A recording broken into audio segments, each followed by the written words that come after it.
Do you want your apps controlled by foreign communists or domestic fascists? That's what our first guest tonight is asking in the wake of the House passing a bill today, which could see the social media giant TikTok banned. The bill now goes to the Senate for a vote where its future is less clear.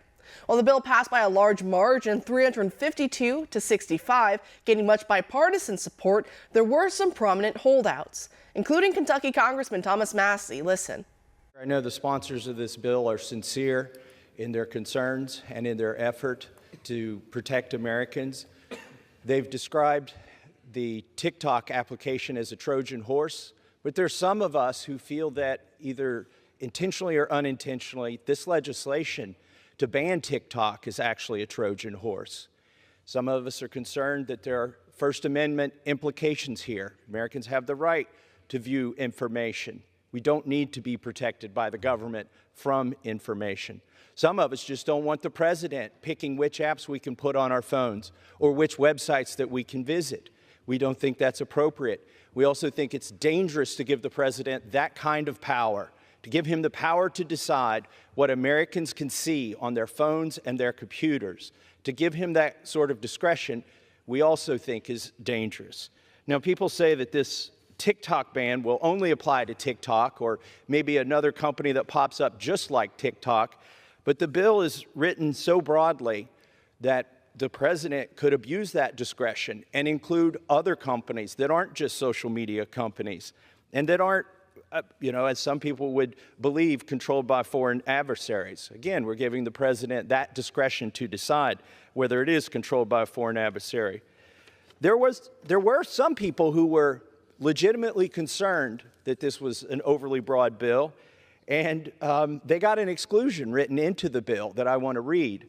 It says, the term covered company does not include an entity that operates a website or application whose primary purpose is to allow users to post product reviews, business reviews, or travel information and reviews. Why is this exception in the bill? Why did somebody feel like they needed this exception if the bill itself only covers social media applications that foreign adversaries are running? These and other questions we hope to answer in the course of this debate, and I reserve the balance of my time. That led my first guest tonight to also wonder why that carve-out to the bill would protect giant mega corporations like Amazon, bringing us back full circle to his initial question about our two terrible choices. Should our apps be controlled by foreign communists or by domestic fascists, i.e. the leftists of today?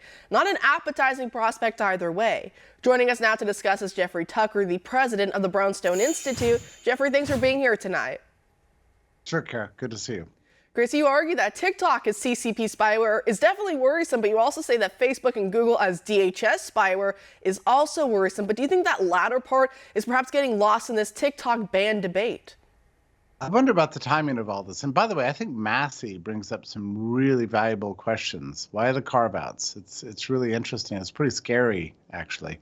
Running Brownstone Institute, I mean, people have called us Russian-controlled or, God knows what else. So I worry for our own institutional survival after something like this. So I think Massie's questions are legitimate.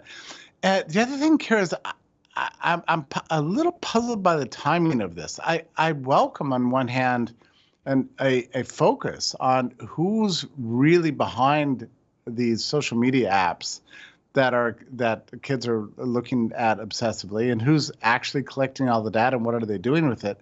And it's not good that CCP is a primary owner of TikTok.